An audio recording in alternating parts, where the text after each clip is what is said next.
Assalamualaikum warahmatullahi wabarakatuh.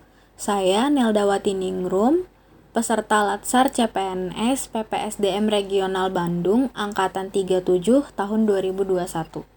Berikut adalah analisis isu efektivitas kinerja individu berdasarkan tupoksi saya sebagai ahli gizi rumah sakit. Dapat alur untuk menganalisis isu efektivitas kinerja. Yang pertama, menganalisis isu berdasarkan tupoksi.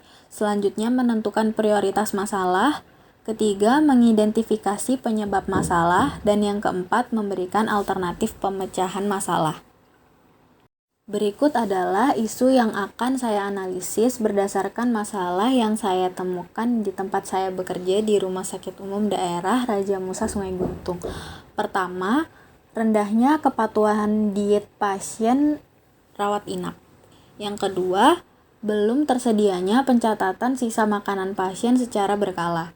Yang ketiga, rendahnya pengetahuan pasien pasca melahirkan mengenai manfaat ASI eksklusif dan penerapannya.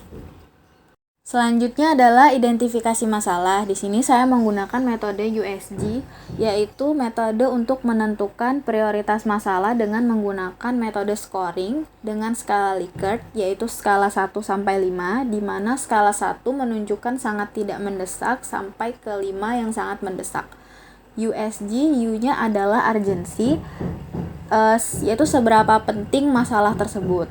S adalah seriousness, di mana seberapa serius masalah tersebut, yang apabila masalah tersebut tidak diatasi, apakah akan menimbulkan masalah lainnya. Yang ketiga yaitu G atau growth, seberapa besar masalah tersebut akan berkembang menjadi lebih buruk. Untuk masalah yang pertama yaitu rendahnya kepatuhan diet pasien rawat inap, untuk skor U-nya adalah 4, S-nya 4, dan G-nya 5 dengan total 13. Kemudian untuk masalah belum tersedianya pencatatan sisa makanan pasien secara berkala, U-nya adalah 4, S-nya 3, kemudian G-nya 4 dengan total 11. Selanjutnya yang ketiga adalah rendahnya kesadaran pasien pasca melahirkan untuk menerapkan ASI eksklusif.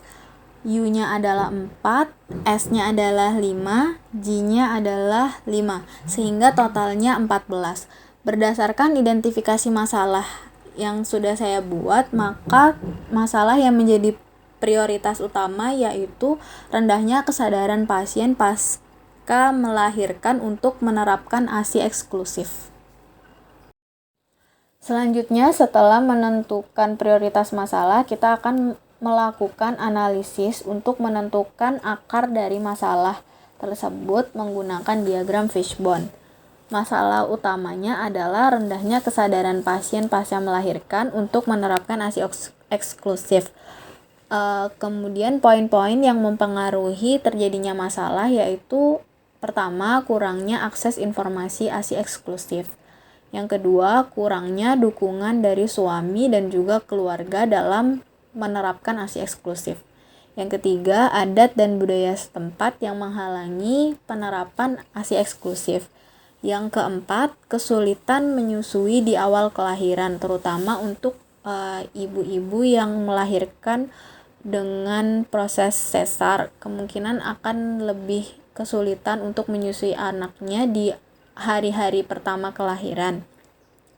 Selanjutnya yaitu pendidikan ibu, di mana akan mempengaruhi pengetahuan dari ibu mengenai manfaat dan juga penerapan ASI eksklusif. Selanjutnya yaitu mencari alternatif pemecahan masalah dengan menganalisisnya menggunakan metode SWOT yang terdiri dari 4 poin, yaitu strength atau kelebihan atau kekuatan, yang kedua weakness atau kelemahannya, yang ketiga opportunities atau peluang, dan yang keempat threats atau ancaman, di mana strength dan weakness ini berasal dari faktor internal, sementara opportunities dan threats berasal dari faktor eksternal.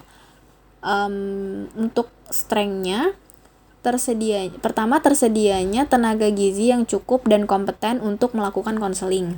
Yang kedua, tersedia fasilitas ruangan yang memadai untuk melakukan konseling ASI eksklusif. Dan yang ketiga, menggunakan metode konseling dan pendampingan ASI yang inovatif. Yang kedua yaitu weakness. Yang pertama, lokasi ruangan konselingnya jauh dari ruang perawatan, sehingga mungkin akan mengalami kesulitan untuk menjangkau ruang konseling bagi ibu-ibu yang pasca melahirkan, apalagi terutama untuk ibu-ibu yang melahirkan dengan SC. Yang kedua, alat peraga konseling yang kurang lengkap. Yang opportunities atau peluang yaitu pertama, tingginya minat ibu untuk mengikuti konseling ASI eksklusif. Yang kedua, kerjasama yang baik antar profesi terkait seperti bidan yang ikut mendampingi pasien saat dilakukannya konseling. Kemudian yang threats atau ancaman, yang pertama kurangnya dukungan dari suami dan keluarga pasien. Yang kedua, kondisi pasien yang mengakibatkan kesulitan untuk menyusui. Terakhir yaitu alternatif pemecahan masalah. Disusun dalam bentuk tabel seperti berikut. Analisis pemecahan masalah. Yang pertama, pemberian konseling gizi mengenai ASI eksklusif pada ibu dengan didampingi oleh suami dan keluarga untuk meningkatkan dukungan keluarga. Tahap penyelesaiannya yaitu pemberian konseling gizi dengan didampingi suami dan keluarga.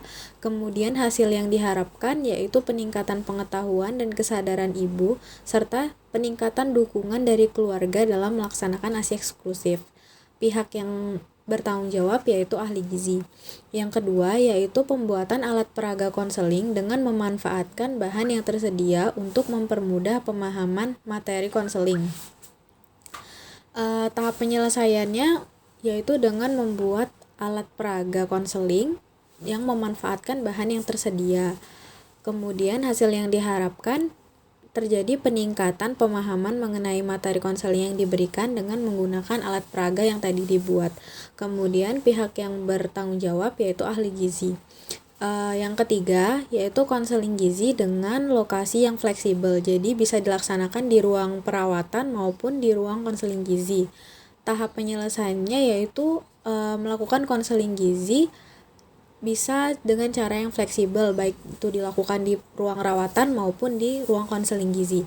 Hasil yang diharapkan yaitu kemudahan dalam pelaksanaan konseling, baik bagi konselor maupun bagi pasien. Nah, pihak yang bertanggung jawab yaitu ahli gizi dan penanggung jawab ruangan ataupun bidan yang sebagai penanggung jawab pasien tersebut.